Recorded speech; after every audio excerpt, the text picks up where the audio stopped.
detalhes, esses detalhes não pode saber, não.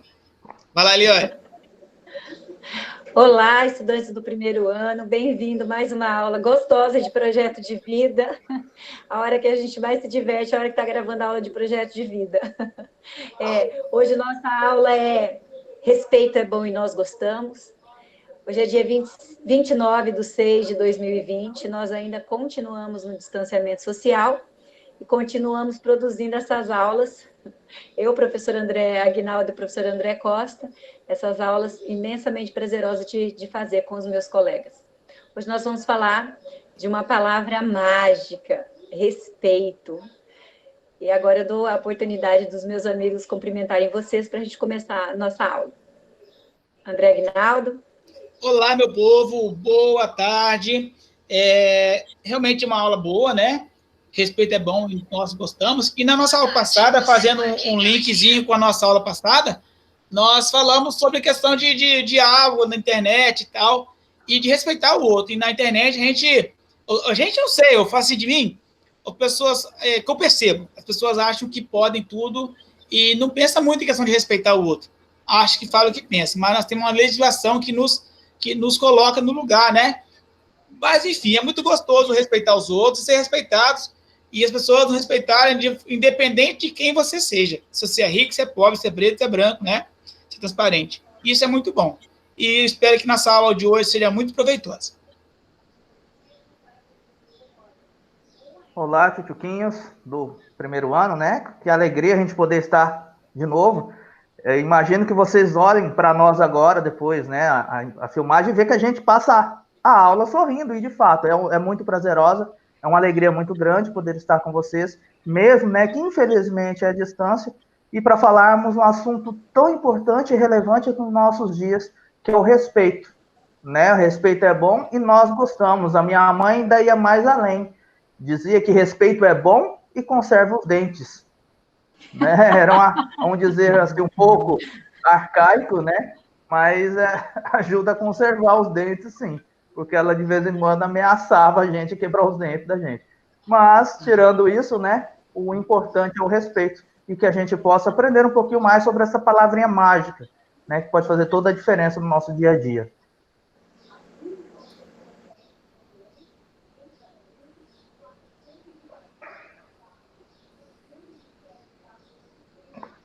Eliane? Então, pessoal.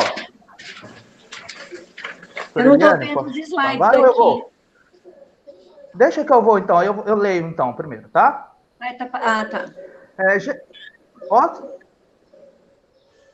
Geralmente, quando teorizamos ou expomos em classe as questões concernentes ao respeito, lidamos com condições ideais, em geral, muito abstratas, em que o outro, né, a que se deve respeitar é uma figura sempre hipotética ou remota. A noção de outro se generaliza em uma ideia de humanidade ou sociedade destacada do real, e não como algo que se experimenta no presente. Deste modo, o respeito idealizado é algo falado como um preceito para ser posto em prática mais tarde, sem se atentar ao que se passa nas relações do entorno e no agora. Tendo isso em vista, essa aula começa com a problematização do respeito nas relações cotidianas e na proposta de situações que possam ser experimentadas em sala de aula. Né? Quantas vivências, né, professora, a gente tem em sala de aula? A gente percebe que muitas vezes é difícil, né, ter esse respeito. E até onde eu sou respeitado, até onde eu respeito, né? Eu respeito para ser respeitado, também tem essa via de mão dupla, né? Ao final, para a fixação do conceito daquilo que foi experimentado e posto em prática, retomamos o tema a partir de referências remotas sobre a noção do respeito e da vida em sociedade, segundo a variação do famoso mito de Prometeu, o titã que, por amor à humanidade, sujeitou a um aniquilante castigo com preço a ser pago por ter roubado o fogo dos deuses em favor dos seres humanos. Depreendendo-se desse mito, forjado pelo povo, inventor da democracia, a noção do respeito como condição essencial da vida comunitária. Em seguida, passamos à consolidação conceitual do problema em sua forma filosófica. Respeito é o reconhecimento da dignidade própria ou alheia e comportamento inspirado nesse reconhecimento. Então, o mito de Prometeu fala isso, né? Que ele era um titã e roubou um fogo dos deuses para dar aos seres humanos. Por conta disso, ele sofreu um castigo eterno. Subir com uma pedra nas costas e sendo ferido por animais, por abutres, o tempo todo, pela eternidade, por ele ter sido digno aos seres humanos, né? É um mito grego, exatamente por conta que os gregos, eles que foram os precursores da palavra democracia, que é uma forma de respeito, né? O respeito das escolhas. Os objetivos gerais dessa aula é problematizar a nossa forma de olhar e considerar o outro, e experimentar uma relação sem julgamento prévio, aberto ao encontro com a forma de ser do outro. Então, o respeito é isso aí, é você entender que o outro é diferente, que o outro tem um outro jeito de ver a vida, que tem um outro tipo de gastronomia, uma outra religião, uma outra cor, um outro credo, e mesmo assim, você aceitar mesmo não sendo o seu jeito, o seu credo, a sua cor, a sua vontade, isso é o respeito. Eu acho que a palavra principal da humanidade para crescer é o respeito. Onde há respeito, há condição de crescimento. André Aguinaldo? O mundo é salvo. O seu olhar melhora o meu. História de um olhar.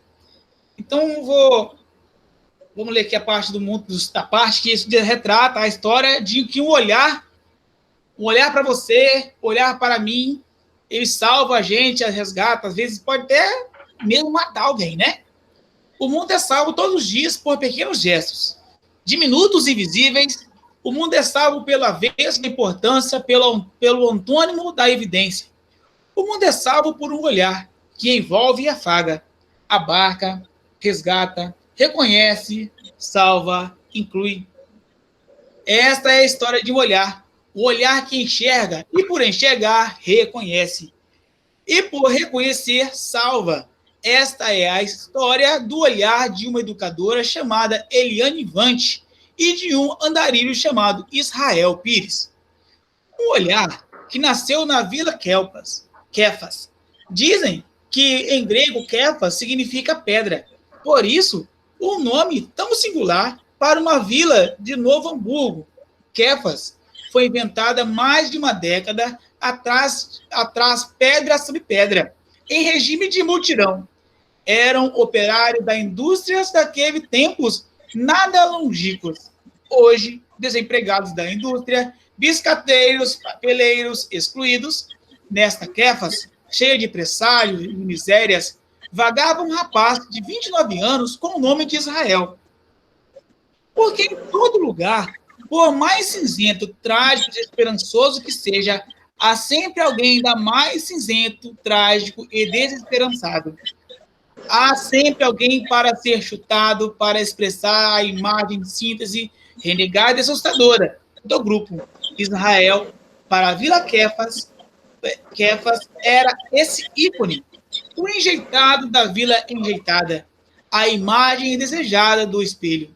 Imundo, meio habitolado, mal cheiroso, Israel vivia atirado num canto ou no outro da vila, filho de pai pedreiro e de mãe morta, vivendo em uma casa cheia de fome, com uma madrasta e uma irmã doente, desregulado das ideias, segundo o censo, nascido prematuro, mas sem dinheiro para diagnóstico, escorraçado como um cão, torturado pelos garotos maus, amarrado, quase violado, Israel era apedrejado, Israel era a escória da escória. Um dia, Israel se aproximou de um menino de 9 anos chamado Lucas, olhos de amêndoa, rosto de esconderijo, bom de boca, bom de rua. De tanto gostar do menino que lhe sorriu, Israel o seguiu até a escola. até a porta onde Lucas desaparecia todas as tardes, tragado sabe-se lá por qual magia. Até a porta onde as crianças recebiam cucas e leite, Israel chegou até lá por fome.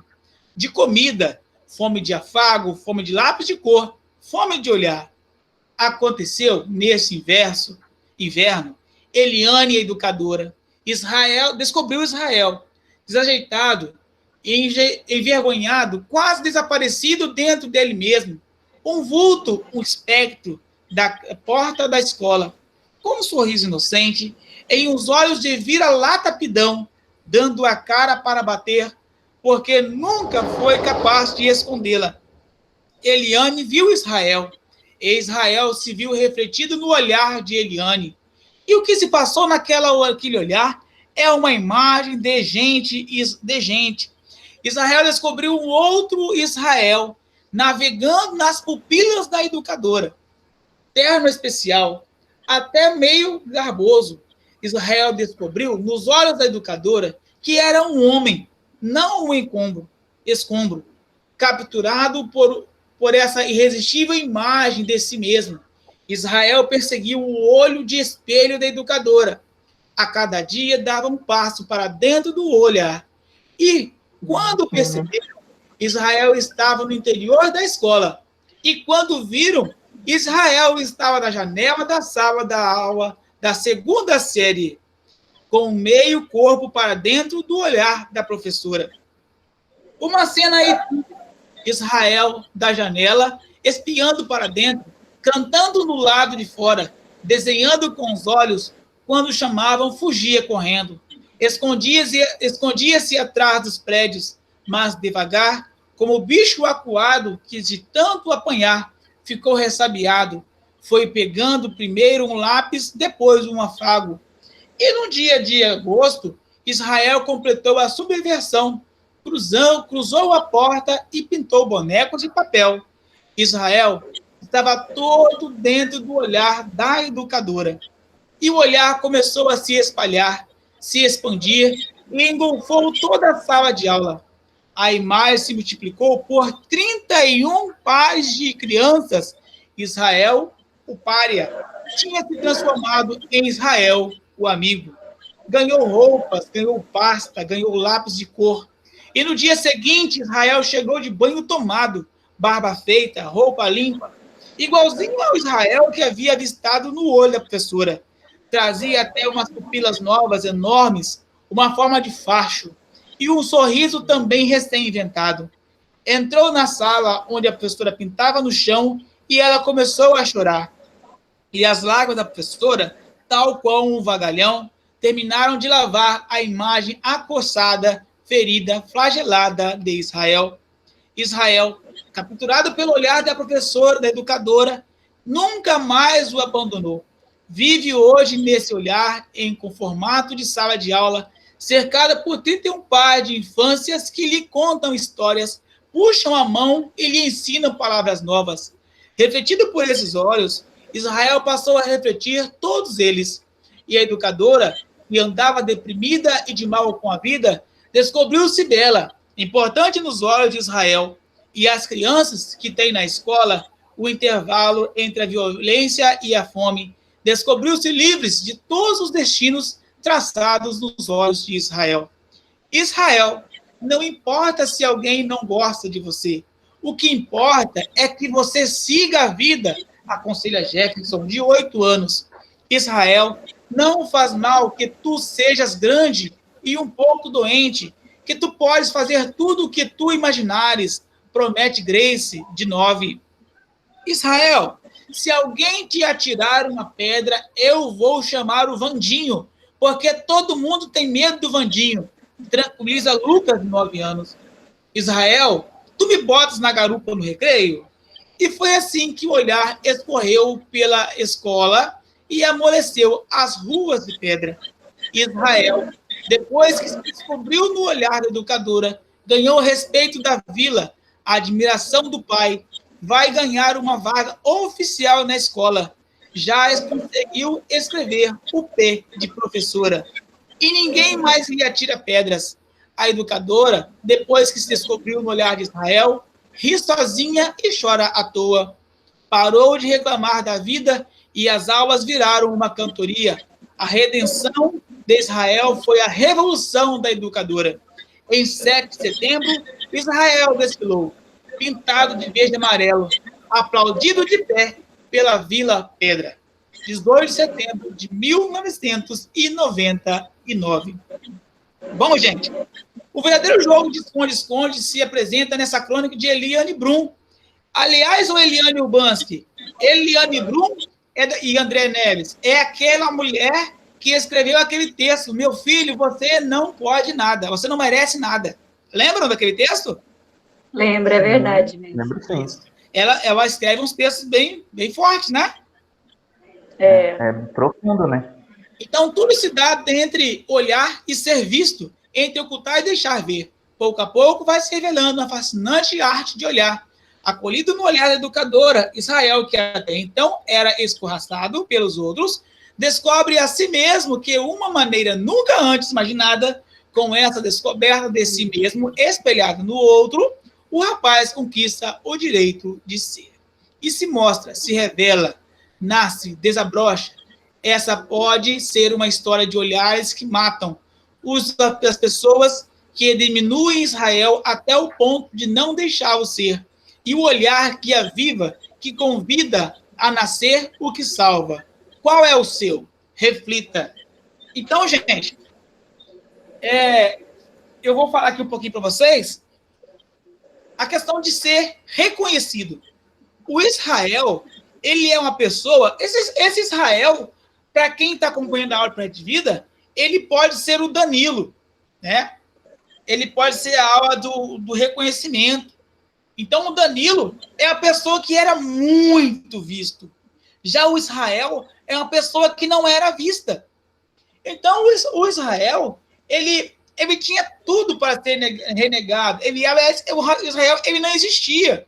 Gente, é como se você hoje, se você quer ser uma pessoa invisível, é só você ser pessoa que varre a rua, né? A Eliane pode dizer isso para nós, a Eliane foi gari. É verdade. Então, é a pessoa que não ser vista. O mendigo, pessoal, é uma pessoa invisível. Tá? Um pedinte é uma pessoa invisível. Uma pessoa amável, à margem da sociedade, é uma pessoa invisível. É a pessoa que ninguém dá nada por ela, é a pessoa que não luta por ela, que não salva por ela, sabe? Então, esse momento de Israel, e olha, no meu entender, Israel, durante o percorrer do texto, Israel é uma pessoa adulta. É uma pessoa que as pessoas jogam pedra nela. É uma pessoa que a pessoa não está nem aí para ela. Então, esses dias agora, aqui na cidade de Ariquemes, Rondônia, tem aquela senhora que fica pedindo... Ela pede a gente as coisas na rua, ela é assim, viciada, né? Esses dias jogaram fogo na senhora, botaram fogo nela. Não deve é Cassandra, se não me engano, não sabe a Cassandra, não sei se não dela realmente é Cassandra. E aí... É Lucimar, André, o nome dela. É isso mesmo. É o quê? Lucimar. Lucimar. Então não é Cassandra. E o pessoal não... chama ela de Cassandra. Sim. E o pessoal... E agora? Ela teve aí, no momento de tristeza, de sofrimento, que botaram fogo nela, jogaram fogo, não sei por que razão, né? O pessoal se solidarizou, Solidarizou.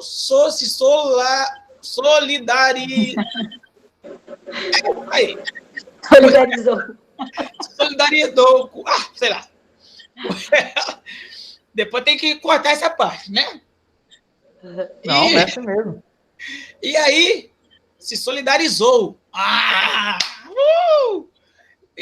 Mas eu quero saber o seguinte, o pessoal se solidarizou com ela, no entanto, quem é que ajudou, assim, de ir lá fazendo visita para ela, de ajudar em alguma coisa? Porque dá uns reais para ela, igual eu já vi pessoas assim, eu te dou R$5 para você dançar aqui para eu ver. Eu dou, sei lá, como você faz tal coisa, para ser casa chacota. Isso não é ser visto, né? E o Israel, além de tudo, ele começou a virar gente quando ele começou a ir para a escola. Ou seja, nesse momento de pandemia, em que muita gente pode estudar, mas não quer estudar, gente, esse texto de Eliane Brum diz para nós que a educação é aquilo que te mostra para frente, que te põe para frente. E eu, André, trabalhei na roça há muito tempo, trabalhei cuidando de porcos, trabalhei de caminhão, trabalhei de garçom. Gente, eu me sinto realizado como professor hoje, mas se eu não tivesse saído para estudar, eu seria aquela pessoa que o pai falou, André, você quer ser um Zé Ninguém? Você vai ser um Zé Mané pro resto da sua vida, né? Porque não é que eu não consegui estudar, mas acho que era a falta do meu pai me provocar para que eu fosse estudar. Então, temos muitos Israéis por aqui. Talvez você que está ouvindo essa aula agora, talvez não quer nada para a sua vida, e talvez seja um Israel também. Gente, ainda há tempo. O Israel fez a barba. O Israel voltou terno.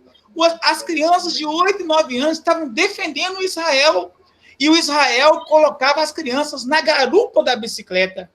Não sabe se a bicicleta era a bicicleta dos pais, de quem buscava, se era do próprio Israel. Mas é o respeito. Eu respeito você, você me respeita, ambos respeitamos, fazemos uma sociedade diferente. Gente, isso parece ser muito bonito falado, mas na prática, às vezes, é muito difícil. Mas sabe o que é difícil? Difícil é começar a respeitar o outro. E aquela máxima que respeito é bom e todos nós gostamos, é real. Venham respeitar os outros, respeite um de cá, respeite o outro de lá, respeite a todos, gente. E aquele que te faz mal, mantenha a distância. Você não é obrigado a ficar do lado de alguém que te faz mal, te põe para baixo, tá? Que chacota de você. Tá, gente? Nesse momento de pandemia, de situação de complicada, de estar longe, vamos ser mais próximo do outro, vamos ser mais felizes com o outro, vamos respeitar mais o outro, ajudar o outro. Gente, você não pode ir na casa do outro, você pode mandar um oi pro WhatsApp, perguntar, e aí, como é que tá seu dia? Tudo bem com você? Como é que foi isso aqui? Fez tal coisa sensata? Puxar uma conversa. E olha, eu e o André e a Eliane, nós não podemos ir na casa do outro assim por questão de cuidado, mas nós falamos um com o outro através da internet, tá? E se você não pode entrar na casa do outro, passe em frente à casa do outro, para um bocadinho na rua, conversa com o outro 5 minutinhos lá, vai fazer diferença. Vai ou não vai, André e Eliane? Com certeza, André. Certeza. Muito bem. Então, gente, o que eu tinha para comentar é isso aqui, tá? Segundo momento, quem vai ler aí para nós? Com certeza você já reparou. Às vezes assistimos a certos filmes em que grandes catástrofes acontecem. Prédios que desabam, navios que naufragam, aviões que caem e simplesmente não sentimos a menor compaixão. Aliás, o sucesso de muitos dos filmes de ação se deve justamente à grande parcela de prazer que isso consome, comumente provoca no público. Mas certamente você também já reparou que só não sentimos nada quando as histórias das pessoas que desaparecem nessas catástrofes cinematográficas não é contada, não nos é contada. Mas basta ter acompanhado na tela a história de uma única pessoa que desaparece nos escombros de um prédio que desmorona, já é o bastante para partir nossos corações. Isso é bem verdade, né? Muitas vezes a gente agora mesmo, a gente já está meio que vivendo uma situação de 3 meses aí de pandemia. Muitas vezes a gente ouve falar, olha, 1.000 e poucas pessoas morreram no dia hoje, mas isso parece que não tem muito sentido. Mas quando aquela pessoa, aquele número passa a ser vida, passa a ser contada, você tem mais fragilidade mesmo com aquele sentimento, né? Não será assim também com as pessoas que estão na nossa volta? Muitas vezes numa sala de aula, e isso acontece muito, vocês sabem, vocês dois sabem, que numa sala de aula muitas vezes tem alguém na sala que é muito, muito quietinho, muito tímido. Essa pessoa muitas vezes sofre bastante ao longo do ano, porque não consegue ser vista, né? Tinha um caso de um aluno no 3º ano, ano passado, que perto do final do ano letivo de 2019, ele queria desistir de terminar o ano letivo porque ele não conseguiu amizade na sala, e já era o mês de outubro, e foi um trabalho, assim, bastante, assim, feito de perto com os professores lá da nossa escola, para esse aluno não desistir. Ele estava se sentindo assim, como se sentiu em Israel, antes de ter aquele contato, aquele olhar dos amiguinhos de 8, 9 anos que acolheram, da professora que acolheu. Então, nós temos que ter um olhar do próximo, assim, de sensibilidade mesmo, de respeito, porque muitas vezes a pessoa está quieta, mas porque está sofrendo, porque é tímido demais, porque está com vergonha, porque não tem coragem, né? Então, a gente tem que ter um respeito, um olhar pela vivência do outro, se sentir no lugar do outro, sensibilizar com a dor do outro para poder se encontrar em algum momento nesse olhar e conseguir realmente sentir o que o outro vê, né? Depois de ouvirmos a história de vida de uma pessoa, dificilmente conseguiremos ser indiferentes a ela.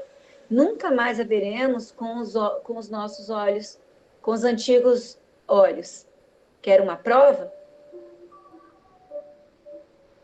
Quando alguém faz uma ideia pouco verdadeira sobre nós, achamos que não fomos olhados direito, não é mesmo? O mesmo acontece quando fazemos uma ideia vaga do outro. Se ele também quer um segundo olhar. Se é assim, olhe mais uma vez. Sentado de frente para o outro colega, essa daqui é uma instrução que seria dada na aula presencial, né? Que a gente ia fazer uma atividade, o meu olhar no seu olhar, que é onde os estudantes sentariam um na frente do outro e comentariam, conseguiria falar alguma coisa da vida mesmo, né? Do que o outro está passando, do que ele é, de como ele é. Então, a gente não pode, nesse momento, fazer essa atividade, mas a gente pode falar um pouco que o negativo ele se converte em positivo quando a gente faz essa conexão de olhar, quando a gente realmente para escutar a vida do outro, o sentimento do outro, não é mesmo? O professor Eliane. Oi. O professor André Aguinaldo falou do que aconteceu com a Cassandra. Ela é uma figura bem conhecida, né, aqui na nossa cidade. Inclusive, às vezes a gente, né, brinca de bola lá no Heitor após o nosso horário de trabalho, né, e a gente vai lá para a conveniência do posto, muitas vezes ela está por lá. E aconteceu toda essa situação e eu fui tomar um pouco a saber, né, a respeito, vi alguns comentários sobre isso aí, e eu me deparei, assim, com a história da vida dela. Eu conheço uma pessoa que estudou com ela, fez o curso de técnico de enfermagem com essa moça, com a Cassandra. Diz que ela é uma profissional de excelência. Entendeu? Coisa que nós não tínhamos essa percepção, né, André? A gente conhecia a Cassandra lá, da conveniência, de estar lá, né, junto com os outros usuários ali, mas a história da vida dela a gente não conhecia. E eu, vendo, né, algumas postagens, ela disse que ela tinha família, era muito inteligente, né, ela era muito bonita e em um dado momento da vida dela, ela sofreu uma desilusão, sofreu um trauma, e entrou numa depressão profunda e ela não conseguiu lidar com aquilo. E ela buscou saída, né, nas drogas, e onde foi que ela teve essa mudança drástica na vida dela. Então, assim, a gente, muitas vezes, nós não conhecemos, né, o passado da pessoa, a vida da pessoa, e nós já julgamos pelo aquilo que a gente vê e, de repente, a gente não apresenta nenhuma empatia. Né? Sempre vimos lá, andando na rua, catando as coisinhas dela, mexendo com as coisas, mas nunca nos questionamos o que ela levou a estar ali, né? E muitas vezes não a olhamos com respeito, né, como ser humano que ela é. Foi necessário, talvez, essa situação acontecesse para que eu, por exemplo, passasse a ver, poxa vida, ela é uma pessoa que ela existe, né, como ser humano. Ela tem uma experiência de vida e um acontecimento ali na vida dela mudou drasticamente para que ela chegasse e ficasse na condição que ela está hoje. E, infelizmente, não é só o caso dela que é assim. Eu tinha o costume antigamente de conversar com essas pessoas assim, e alguns, né, eu estava com mais frequência, era solteiro, ficava mais, né, às vezes andando por aí, e tinha contato com algumas pessoas, e assim, é muito alto o índice de pessoas que por algum momento, né, alguma situação na vida, passou, né, mudou radicalmente, assim. É importante que a gente não respeita pelo que aquela pessoa foi, a gente não interessa pela vida, mas quando você passa a conhecer, como o texto mesmo diz, você passa a conhecer a história da vida dela, você passa a entender. Eu tenho certeza que os moradores de Ariquemes hoje nunca mais verão a Cassandra com os mesmos olhos. Aí entra aquilo que o professor André Aguinaldo disse. Não adianta eu ter, de repente, um sentimento, mas eu não ter uma ação para com ela, né? Então eu tenho que mudar também a minha atitude. Não só o meu olhar, mas eu tenho que mudar também a minha atitude para com ela. Então, quando a gente passa a olhar, né, a dinâmica, ela fala do olhar no olho, né, de repente eu passar a olhar com outros olhos também, né, para as coisas, para as pessoas que estão à minha volta, né, para as coisas que acontecem, né, não precisar acontecer algo de alguém atirar fogo em alguém, ou eu perder alguém, né, ou acontecer algo, né, bem extraordinário para que eu possa, assim, falar, poxa, olha, né, era assim, era fulano, tinha essa qualidade, tinha essa coisa, né, e a gente ter esse respeito, eu acho que isso é muito importante, né, a gente atentar para isso aí, quando a gente fala em questão de respeito, né. É verdade. Pode passar? Pode. Respeito é bom e nós gostamos. André, é você que faz agora? Pode ser. Então, para ajudá-lo na hora de falar, siga os tópicos abaixo. Né, nós vamos... Acho que isso aqui é uma atividade, né, André? É a atividade. Lá no plafond para fazer? Isso. Então tá, gente, ó. O que a gente vai fazer? Vocês vão contar um pouco sobre a sua origem e trajetória. Né? Outra coisa, o que geralmente as pessoas falam de você? Será que é verdade? Né? Isso é importante, porque às vezes nós temos uma concepção do que nós somos e as pessoas que estão à nossa volta têm uma outra visão daquilo que nós somos. Como você acha que é visto pelos outros? É importante. Então, vocês vão responder lá. Como você gostaria de ser visto? Isso é importantíssimo. Né? Quais as suas dificuldades e habilidades no trato com os outros? Eu confesso que eu tenho as minhas, né? Eu converso bastante, mas ao mesmo tempo eu sou meio, né, em alguns momentos eu sou meio ignorante, sou meio nervoso, então eu tenho que me policiar.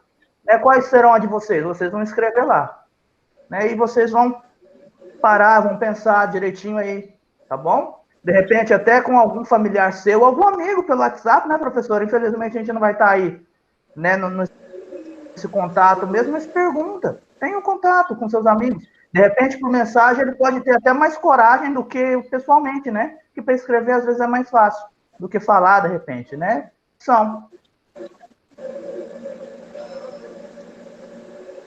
Né, professor André Aguinaldo? Isso, com certeza. Pessoal, você acabou que não, né, André? Acabou. Oi? Acabou, né? Olha só, aqui na... Sim, quais as dificuldades e habilidades, né, no trato com os outros?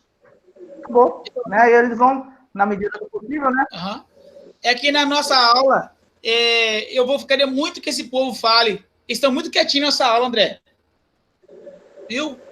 E aí, será muito bom que nós possamos fazer com que eles realmente nos falem. Então, gente, a quem está assistindo hoje a aula, depois vai lá e comenta embaixo lá, se não vai no Classroom, que se for estudante, e faz os comentários lá, tá? Não deixe de fazer. Gente, respeito é bom e todos nós gostamos, né? Então, olha só, você aqui nessa fotografia, não foi comentado no começo, mas a fotografia aqui, na sala de aula presencial, eu pergunto o que é essa fotografia, o que ela representa, o que ela nos traz, e aqui parece que tem uma confiança muito grande das borboletas com a mulher com a borboleta. Porque para a borboleta chegar em você e pousar em você, você tem que ter sei lá, eu nem sei o que tem que ter. Imagina para um monte de borboleta chegar e pousar em você, olha a paz que essa mulher tem. Né? Então, é questão de respeito, é de confiança também. Respeitar o outro é ser confiar no outro também.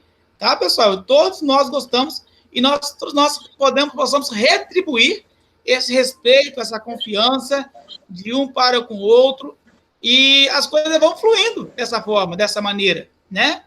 Então, é assim que a vida vai crescendo, sem, solidarizando com o outro. Que palavra difícil, misericórdia. E a vida vai assim. Gente, muito obrigado por ter assistido. Aí, curte a aula, faz a atividade e vamos que vamos. Tchau, galerinha. Fica com Deus. Vamos praticar o respeito com o semelhante, com a gente, com nós mesmos, com os animais, com o planeta, com a nossa casa, com os nossos pais, porque muitas vezes falar em respeitar o próximo e o próximo está bem longe é mais fácil. O difícil é a gente praticar esse respeito no dia a dia, nas nossas ações, nas nossas atitudes. Então, vamos praticar isso no dia a dia. Tchau, até a próxima semana.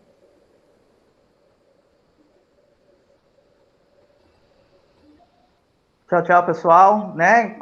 Pegando um gancho aí na fala da professora, vamos nos respeitar também, né? Respeitar o próximo, respeitar os nossos familiares e nos respeitar. E lembrando, pessoal, escreva no caderninho de vocês também. Vamos usar o caderninho como um instrumento aí para a vida de vocês, para as nossas aulas.